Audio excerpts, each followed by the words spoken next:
Welcome back to the A Squared podcast. Today we'll be going into the nuts and bolts of peptides, how to use them, what they are, and where you can maybe even get some. Yeah, I mean, the crazy part is, as you're watching this right now, there are peptides running through your bloodstream right now.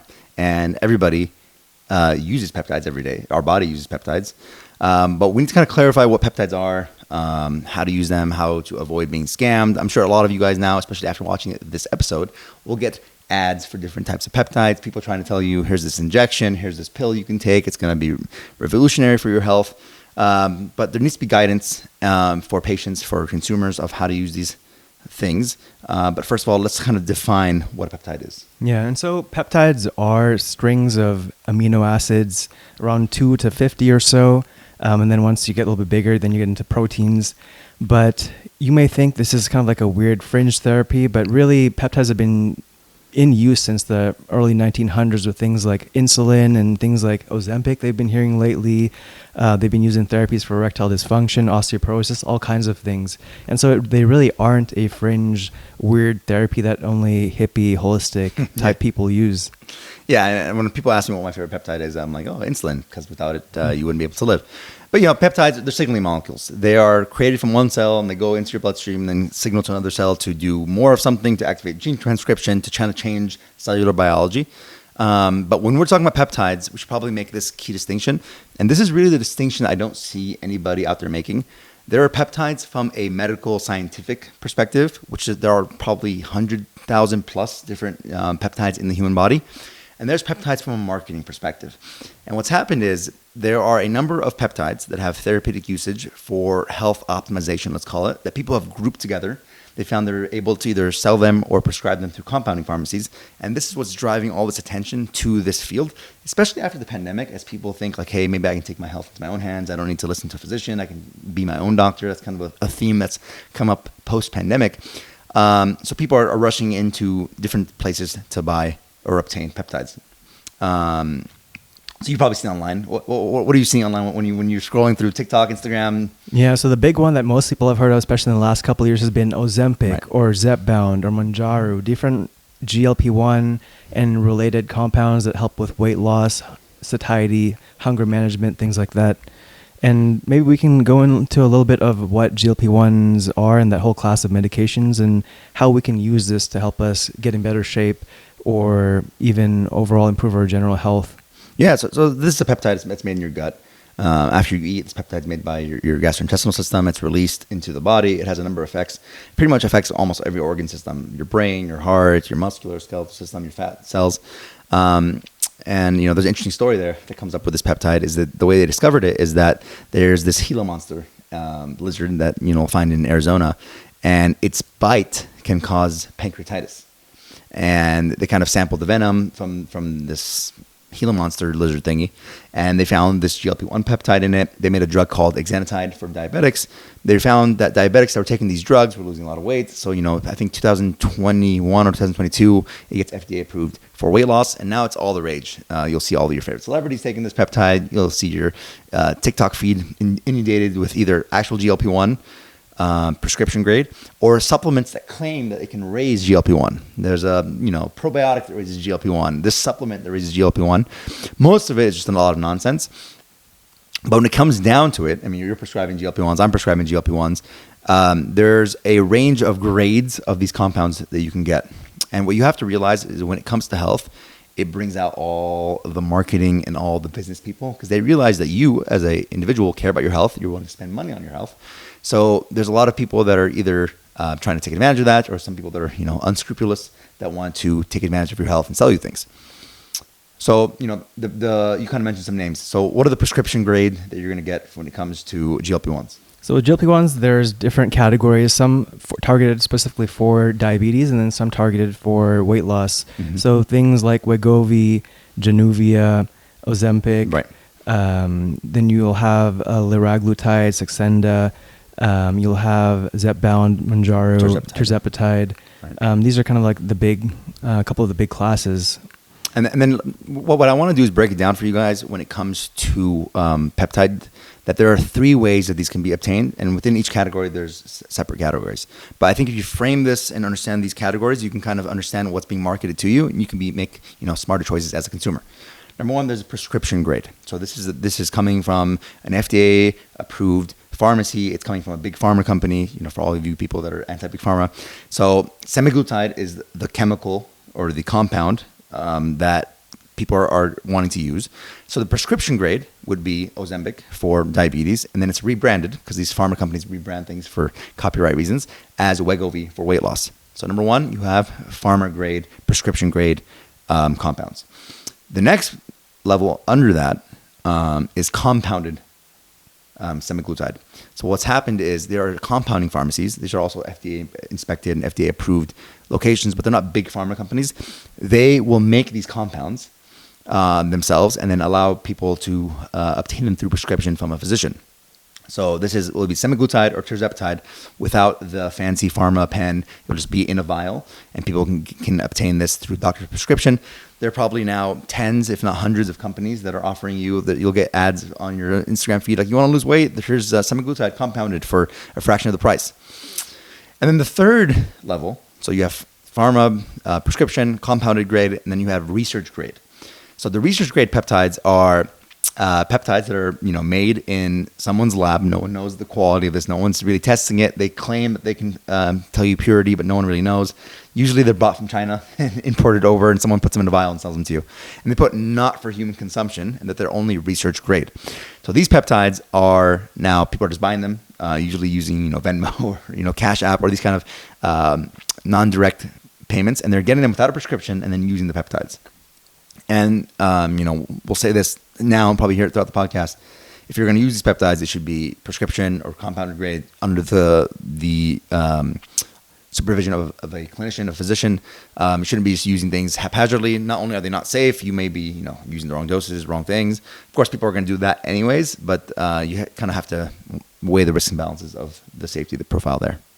And before you actually get a prescription, you need to make sure you fall under the categories of people that do meet certain criteria. So if you were to go to a physician, they would have to make sure you meet certain BMI criteria.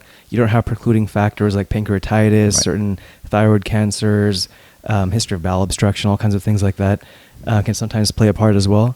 And then depending on if you have comorbidities like diabetes or high blood pressure, other things like that can play a part. Mostly it tends to be diabetes and a few other things. Right. They can prescribe either one form or another form. And I think it's good to kind of break down who best responds to these medications and how to go best about it. Yeah. So like you're talking about the GLP-1s, right? The GLP-1s for diabetics, there probably should be first line therapy. Once somebody's on metformin, the GLP-1s are probably the next step there because of how effective they are at controlling blood sugar and then undoing the causative factor, which is the obesity that's usually leading to the diabetes. So those are going to be good use cases. But then since the FDA now has approved them for weight loss in the form of Wegovy or Zepbound, the people that have, a BMI that would consider them overweight or obese would be good candidates for this. As you said, as long as they don't have the precluding factors that would make them high risk for this. You probably heard about all these different Ozempic complications, people ending up in the ER. A lot of that is people overdosing. Like they'll twist up their pen too much, or they'll if it's compounded semaglutide, they'll drop too much and then inject too much and then end up in the ER with nausea and vomiting and dehydration. Yeah. There are risks endogenously to these because they do affect multiple aspects of health, and there is no free lunch. Now, I will say this now for posterity's sake. I would not be surprised if in a few years there was this giant class action lawsuit against some of these drugs. They are interesting. They are useful. I've had patients lose that, they're in the 350 to 400 pound range, and suddenly now they're 250 after a year of using these drugs. So they are very interesting, but there is no free lunch in biology, and that's why we keep a close eye on these things. Yeah, there's definitely not enough research to say for 100% certainty that there's not all these side effects that we're going to end up finding in the future. And like Dr. Aboud said as well, you do need to make sure you take these doses as appropriate. So start off on the lowest dosage, whether you get from your physician or someone else with like the compounding pharmacy or some online clinician.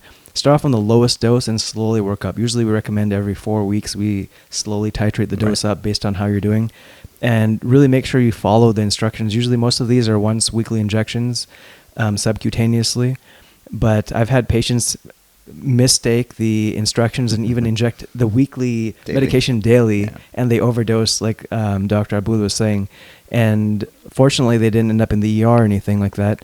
Although I've had actually a few patients have complications and end up in the ER. But this is very rare. So most people tolerate pretty well, besides a little bit of nausea, vomiting, for a couple of days at most. And then their body kind of acclimates and they end up doing pretty well long term, as long as you follow the instructions, take your medications as prescribed, and slowly, smartly titrate up. And if you think back to our obesity episode, the way we're looking at obesity is that it's a central disorder. What I mean is that your brain can no longer regulate the amount of fat you store in your body.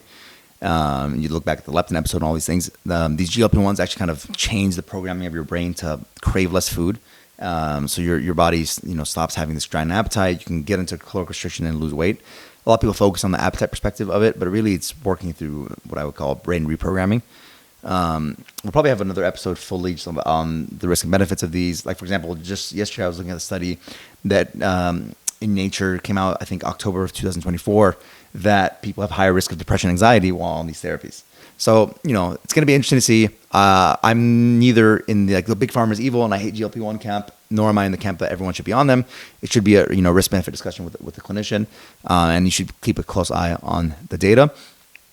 What is interesting, though, is like we talked about, there's the 3 grades of these compounds: prescription, compounded, and then research grade. The next generation of these drugs, there's semaglutide and tirzepatide are the ones that are out now. There's retatrutide, or whatever, however you say it. Liraglutide? No, retatrutide. A new one. It's a new one that is in phase 2 studies now.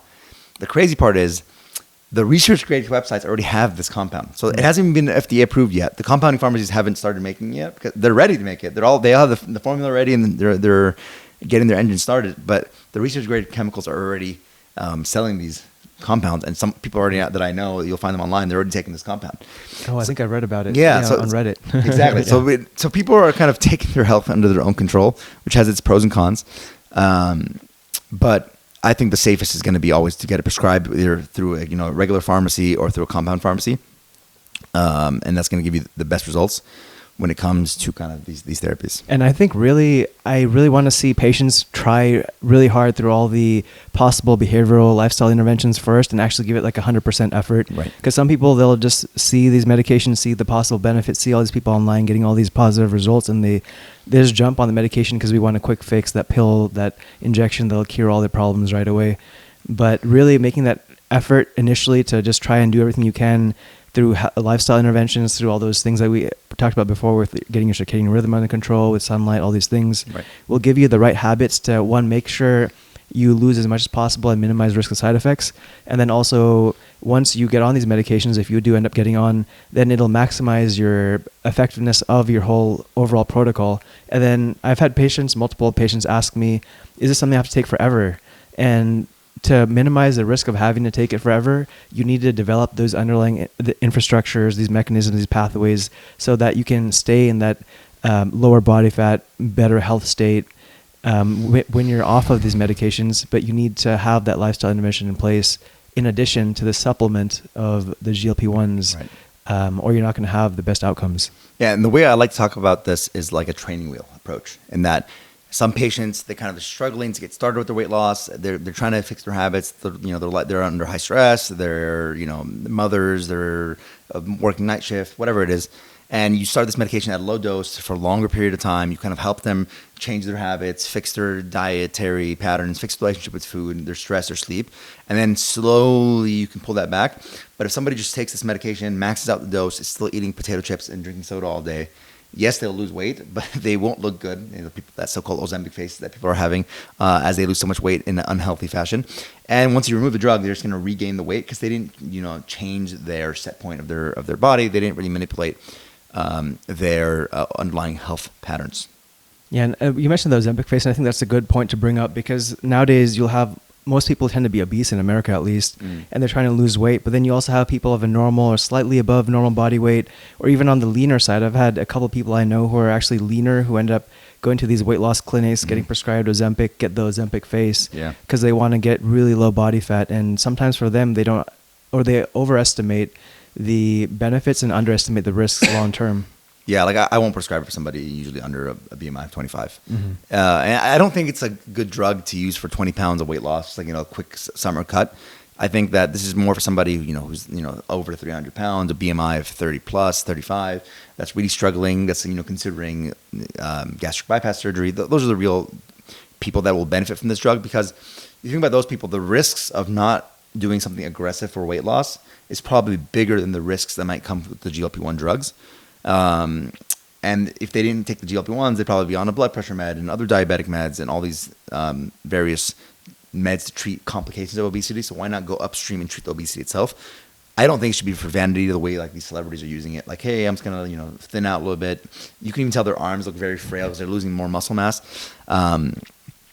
The thing is, whenever you do a giant cut and you're a big caloric deficit, you do lose muscle mass on the way down no matter what. Bodybuilders know this. Everyone knows this. But what they do is they use anabolics on the way down to keep their muscle mass. But these people aren't eating enough protein. They're not resistance training. And then on the way down, they're ending up with emaciated-looking bodies. Their faces are all sunken in. And it just doesn't look healthy. They don't have, flush faces that have a good amount of body fat on the face. So there's a lot to be said about GLP-1s, but I think we should probably come back and have a full episode Q&A about GLP-1s. So if you have questions about GLP-1s, drop them in the comments. We'll probably have a full episode about GLP-1 going forward. Okay, and now going into more of the side of things that everyone's very interested in terms of injuries and healing from injuries a little bit quicker, especially for long-standing injuries, tendonitis, injuries from the gym or sports, things like that. There's a couple peptides that can actually help us recuperate and recover a lot quicker. Right. So we're going to categorize the peptides we talk about today. There's the GLP-1 weight loss category, which we just touched on. The next category, I think, is the regenerative peptides. And you've probably heard about this. Joe Rogan's always talking about it. You might have heard about it on a Andrew Huberman podcast, the BBC 157. This is a peptide that personally I'm very excited about, that I've used during my surgical recovery. So it's kind of an interesting compound. But BBC 157, it's body protection compound 157. And the reason it's called that, it's a 15 amino acid chain of a peptide based on a gut peptide that already exists called BBC. BBC is a longer, bigger peptide. Some scientists in Croatia actually purified this peptide and then found the chain of it that's the minimum chain they need to activate the effects they were looking for in the body. So this peptide already exists in your gut and has very strong effects on gut healing, undoing gut inflammation. That's what it's really studied for.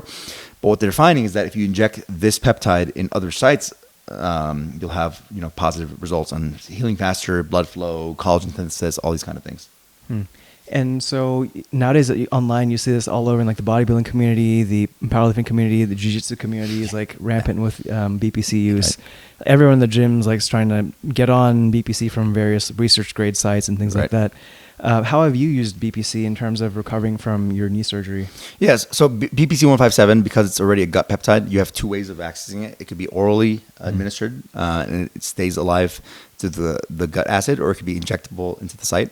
So the oral peptide I've been taking since before the surgery and then during the recovery period, usually acutely, BID twice a day or 4 times a day. You have to be careful with sourcing. There's prescription grade oral that you can get from a compounding pharmacy, and then there's prescription grade injectable. But there's also kind of gray market oral that it's not prescription grade. Technically, BPC is kind of in a no man's land right now because the FDA last year, late 2023, made it so that it couldn't be compounded anymore. But compounding pharmacies are very smart. What they do is they change the name a little bit. They call it, instead of BPC arginate, it's BPC acetate, or the other way around. It was acetate before, now it's arginate. So they call it PDA, pentadecapeptide. Pentadeca means 15, and peptide, so it's 15 chain amino acid, which is BPC 157. So that's where it's interesting. Now, as far as evidence for BPC, BPC is flush with animal model evidence. There's a research team out of Croatia that's gone, crazy wild on researching the effects of BPC, and they found amazing effects for, mice, for different animal models. The human data is very sparse. There's a couple of studies looking at inflammatory bowel disease and using BPC to kind of treat that. It seems to be safe for humans, but this is still a very early research space. But what's happened, like we mentioned earlier, is that people want, especially after the pandemic, they want to take their health in their own hands, and they've been, going around their physician, buying it from compounding pharmacies or gray market, research grade, and using it and having good results. So there's more anecdotal data on PPC than there are actual clinical data.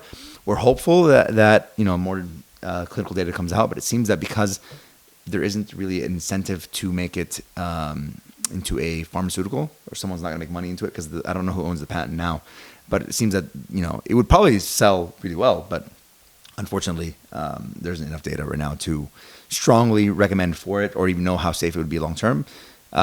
Personally, I was willing to take that risk because of how effective it was for healing. Yeah, and I found a lot of people I've known have positive effects with orally. It tends to be a little bit more used for gut health and ulcer recovery, things like that, with some systemic benefits. And then most people tend to inject the dose like 250 micrograms to 500 micrograms, usually once, twice daily. Some people will do a lot higher doses, but usually they start off with that dose daily to the joint area or the muscle or tendon area subcutaneously. Or even in the sub-Q fat, because it works systemically.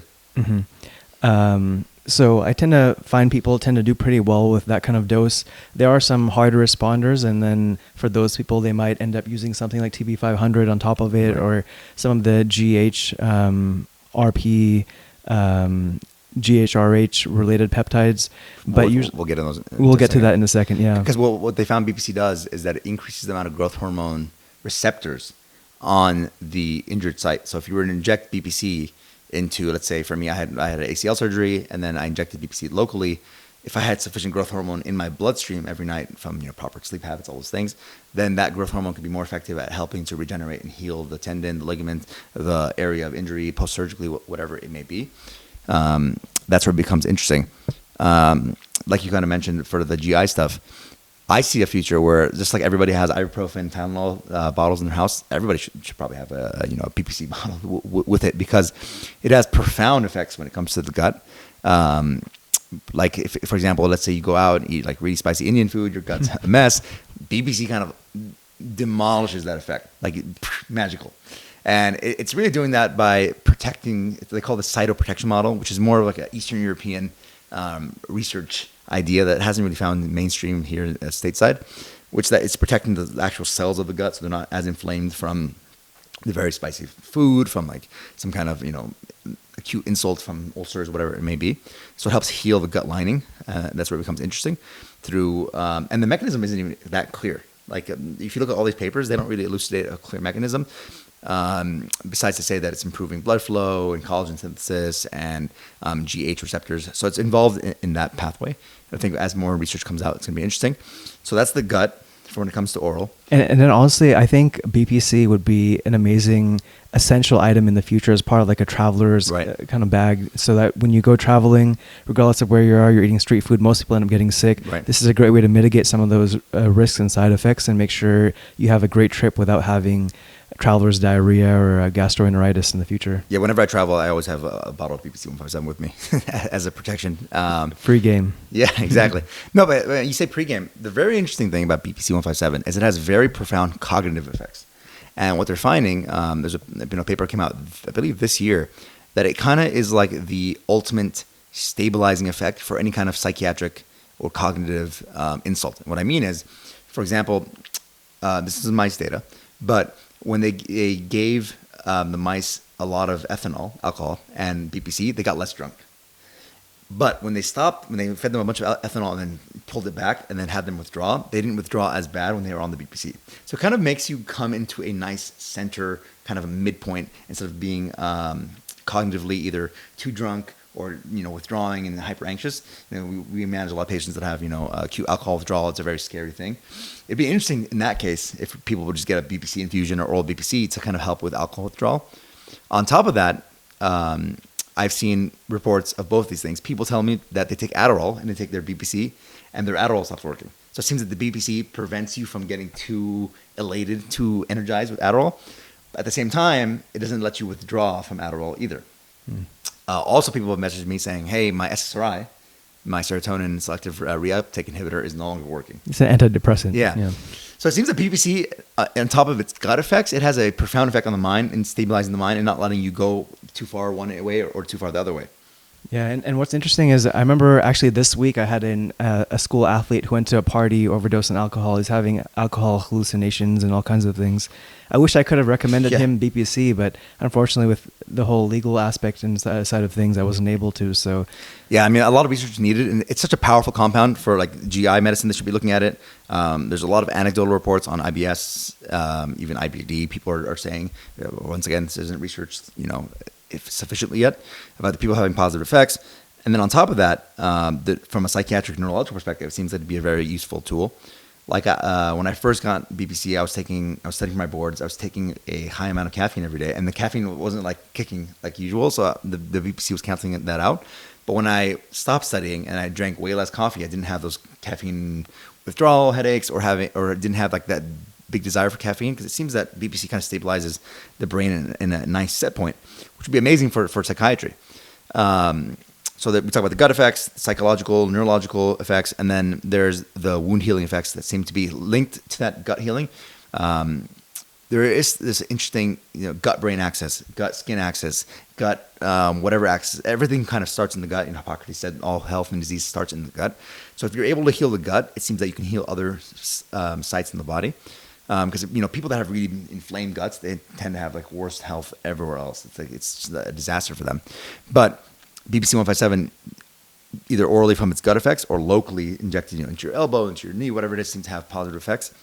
And it's unfortunate that this isn't part of the orthopedic surgery medications they offer you. They all offer people opioids, they offer people NSAIDs post-op, but they don't really offer people this. But I believe in the future it will be. And besides the BPC, what are some other regenerative peptides in the area that we can talk about? Yeah, you kind of touched on TB500, thymosin alpha. There's all this immune modulating peptides that kind of change the immune system. And what you have to realize is that whenever any kind of injury happens, the immune cells are kind of the first responders to the scene. They come in, they create inflammatory cytokines to signal for other cells and other healing factors to come in. So people found positive effects with TB500 to use it as injectable. It's a thymus-based peptide that people have. The thymus is a gland that sits in your upper chest, and people find that that's been effective with BPC. Once again, very sparse data. It's kind of anecdotes on forums, bodybuilding websites. And then there's thymosin alpha 1, which is another thymus-derived peptide that's got really popular during the pandemic for people that found it to be effective in offsetting some of the viral symptoms. We won't touch too much on that, so we don't get this episode banned. But those are kind of the immune modulating peptides. But then the other really interesting one from a regenerative perspective is GHK copper. And you've been using GHK copper. I've been using GHK copper. It's a 3-string, so tripeptide, that has a copper molecule in the center of it. So it's GHK, so those are 3 amino acids, and then copper in the center. This is really like a beauty, skin / collagen regenerative peptide. How have you used it? What have you experienced? So I've used it a little bit for skin, and I've tried it for my hair as well. I feel like it does have some benefits, but the big problem is if you look at it online, you'll find a lot of fake supplements. Since GHK copper is pretty expensive, it needs to be blue, first of all, and then second of all, if it's under probably like $30 for a small bottle, it's $30-$40 is probably fake. Yeah, I mean, GHK is pretty cool because it's an American researcher named Lauren Picard that found it, I think, in the 70s. It's actually, if you look at the collagen string, the chain of collagen. So collagen is a peptide that's involved in almost all of your connective tissue. Whether that's your joints, your pretty much hair, skin, everything. Whenever collagen is cut or damaged, GHK is released because GHK is in that chain. So he found that this peptide, GHK copper, it's very high when you're young, and as you age, it decreases. And it's involved in modulating different genes. It has effects on oxidative stress and youthfulness. So like all of these wellness and beauty clinics, they use GHK copper with some of the growth hormone peptides, with actual growth hormone itself, with hormone replacement therapy to allow people to age and look better as they get older. It has positive effects on hair regrowth, as you've probably heard of. For skin, it's very interesting because essentially what you're doing is as you age, you have less copper peptide in your skin. And by using it as a topical formulation or injectable, you're kind of replacing that lost copper peptide, you're having more collagen synthesis, more skin elasticity, less inflammation in the skin, all these kind of positive effects. So you'll find a lot of skin lines now offering copper peptide as a option as well. Yeah, and what dose would you recommend for GHK? I feel like most people will just start off on whatever they find online and kind of titrate up. But yeah, I mean, topically, you're pretty much at the whim of whatever the person offering. You need at least 1% solution to have positive effects. Otherwise, it's just not sufficient. And you can't mix it with your vitamin C's or any kind of other antioxidants because they oxidize together. So like a lot of these companies, they put GHK copper after seeing, it's funny. Some companies have seen our posts about GHK copper and they added it into their skincare. Ordinary? Yeah.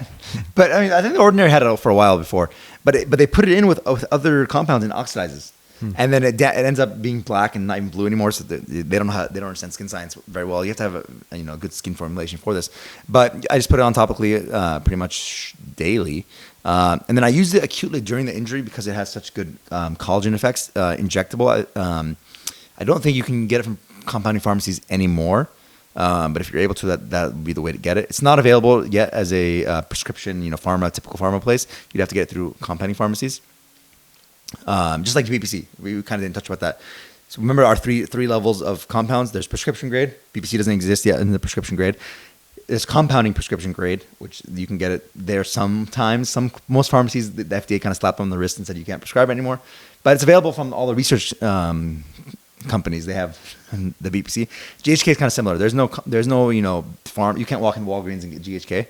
Compounding sites may or may not have it. Most of them don't have it anymore. And then it's not the FDA allowed it for topical for skin, so you're allowed to still use it for skin. I found it to be very interesting for before the surgery. I used it into the ligament and tendon itself to kind of increase the amount, because what I got was a quad tendon graft into my ACL, as my ACL rather. So then I was shooting GHK in there just to make the quad tendon super strong and have more collagen there. So then when they put the graft in, it'd be stronger. We'll see if it ends up being a positive effect. Yeah, I think for most people, they'd probably fare better using the BPC and TV500 for recovery, and then probably holding off on injecting unless you know what you're doing. It does burn. You need clinical supervision.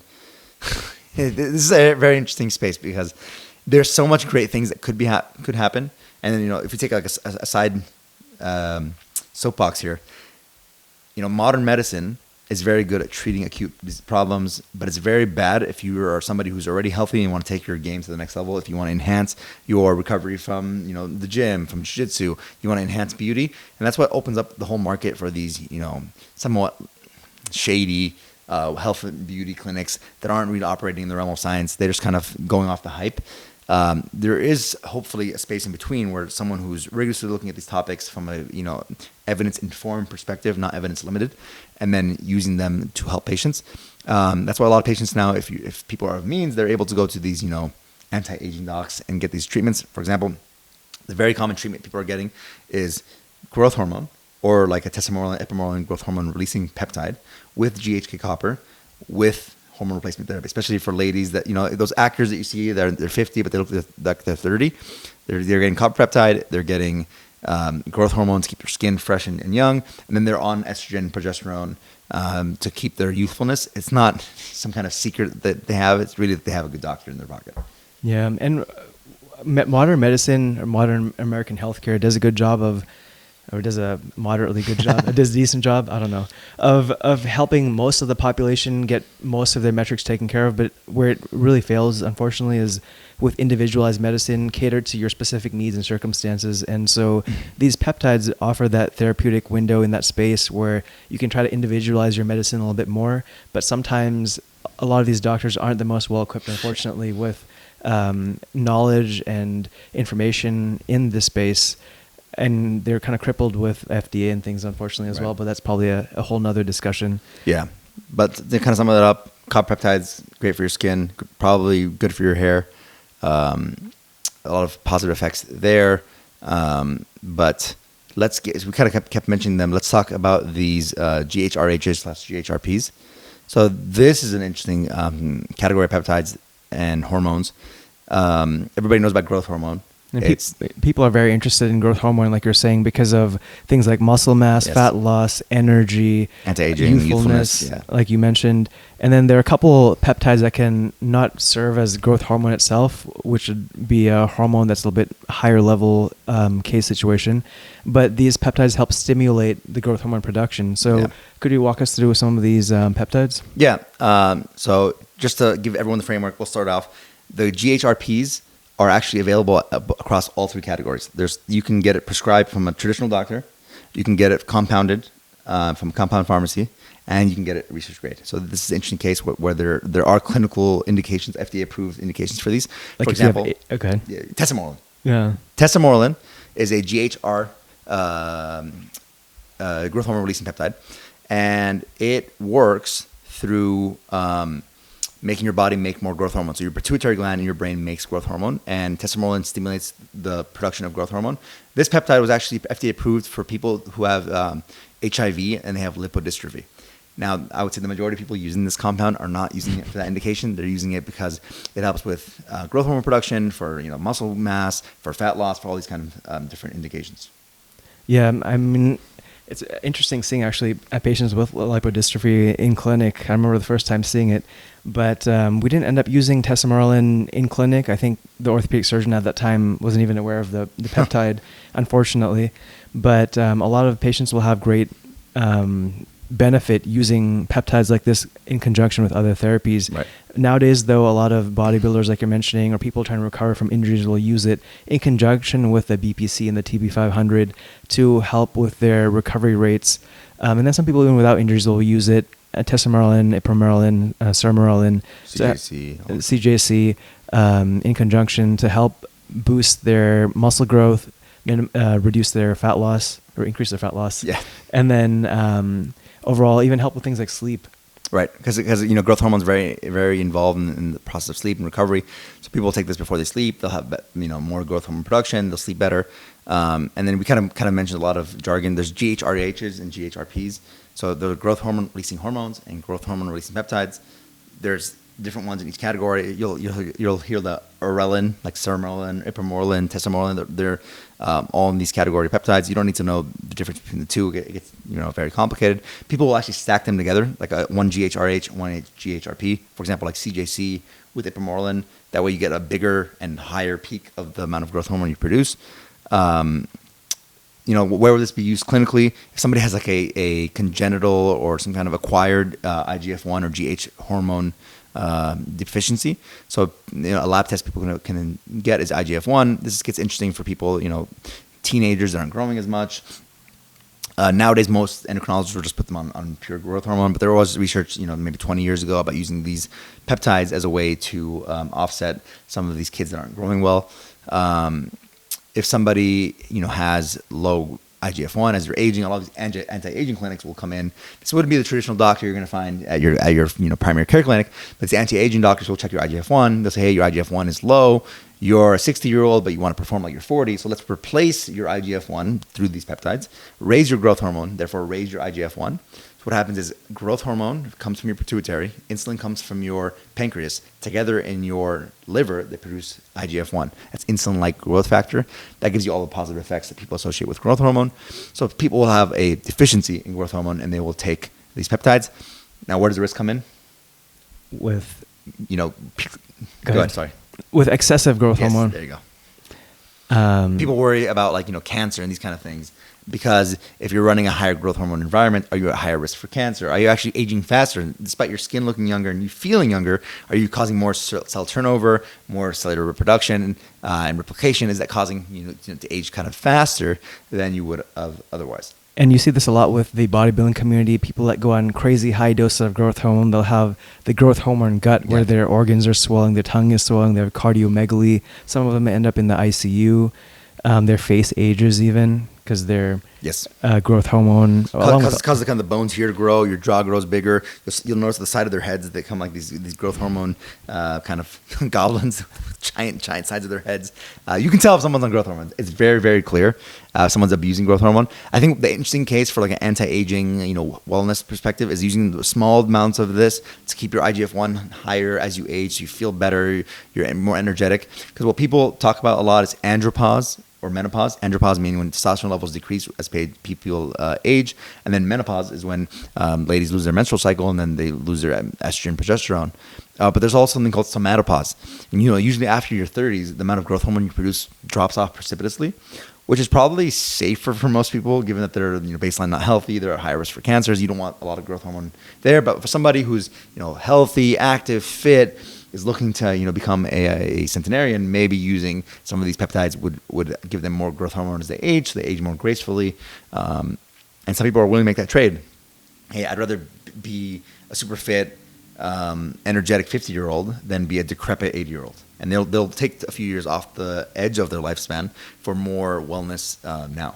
And I think, was it Paracelsus who said the dosage is the cure? Yeah. So really, you would need to make that rational discussion and have that rational discussion with yourself, and have that really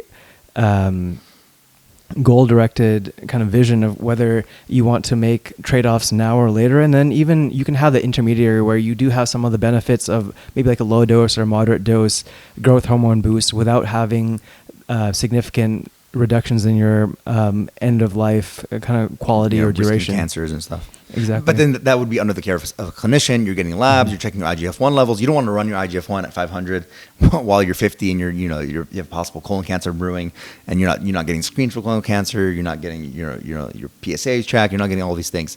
So there's a room for being smart about this. What a lot of people will use is a GLP-1 with a GHRH.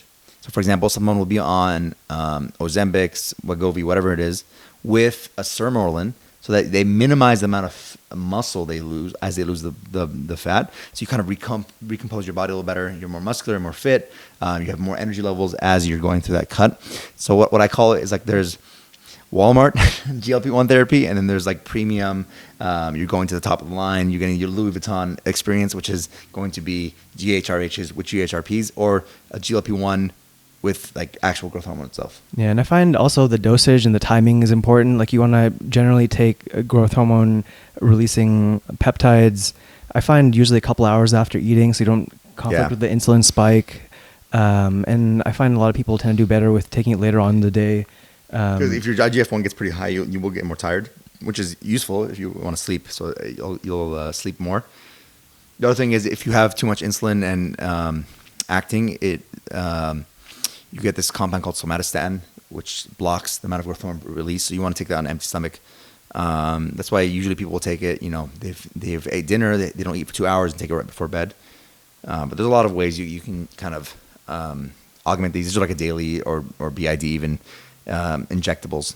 There are people that are promoting oral tesamorelin, sermorelin, these kind of things as troches. I don't find those to be real or effective. It's kind of pseudoscience, just marketing to get people to buy things.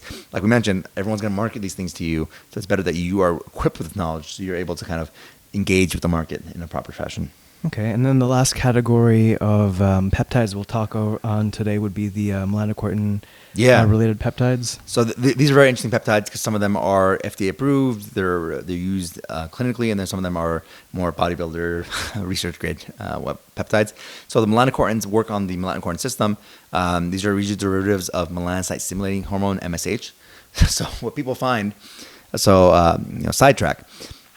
If you go to the zoo and you notice the alpha male, or you watch, Discovery, Planet, whatever it is, the male lion, that is the alpha, has the bigger mane and a darker mane. The more black melanin that is in their mane, the more alpha they are, the more sexually dominant that this animal is. And that's because of melanocyte stimulating hormone, MSH. Tall, dark, handsome. Yeah, there you go. So that's what that comes from. So the melanocyte stimulating pathway not only makes more melanin on the skin, so people will take this peptide to tan.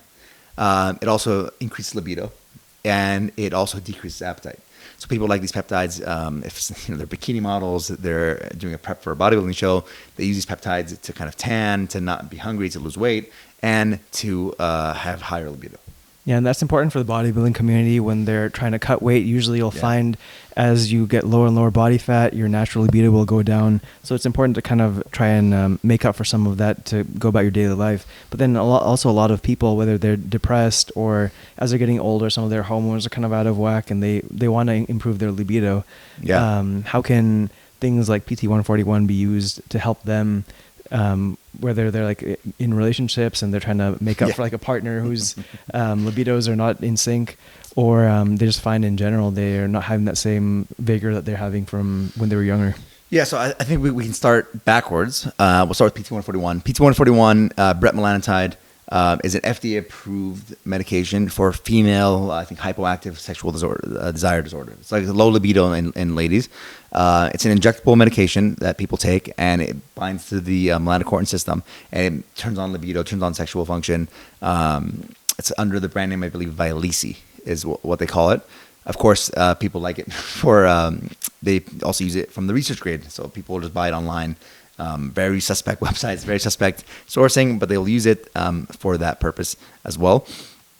So a lot of people are like, oh, you mean like Viagra? So Viagra, Cialis, these kind of drugs, they make more blood flow to the penile or the clitoral tissue. But this drug actually makes you, from a central perspective in your brain, go into a more libido, like very hypersexually aroused state. And the way to think about this is that in animals go into heat based on the season. So like animals will go in heat when there's more UV light available. They get more melanin, more melanocyte-stimulating hormone. They go into heat. Although we're not like that. We're fertile all year round. Fertility does go up and down. And using the melanocortin system, you can kind of hack that and turn on libido or to your liking. Yeah, so this is kind of like those fake Viagra prank videos on YouTube earlier. This is what would actually have caused those things to happen.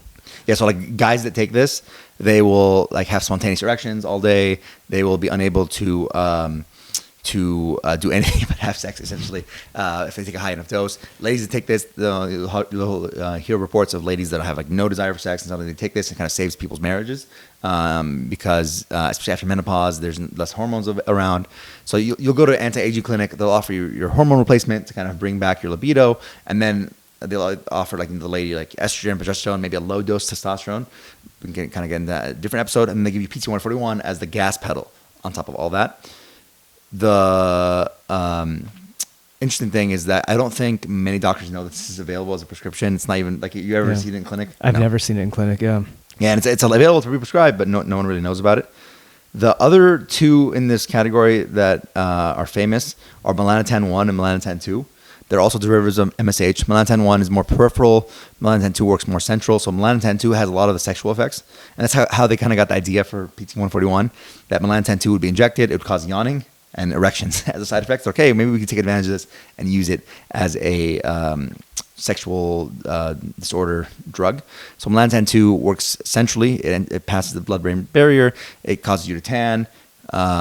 You'll have like your moles will start growing more. You'll get darker really quickly, especially if you go with UV light. If you take it at night and go to sleep, you'll actually start tanning your armpits, your groin, like really weird places will tan. So there's a lot of horror stories here.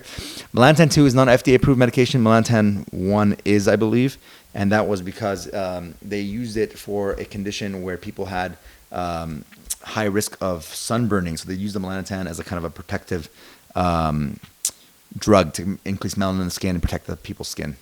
And I think also an important thing to be mindful of, as I think you have an example of, an example of anecdotally, is the timing of using these drugs to make sure you take it appropriately in conjunction with the time frame that you want to kind of be more sexually active with.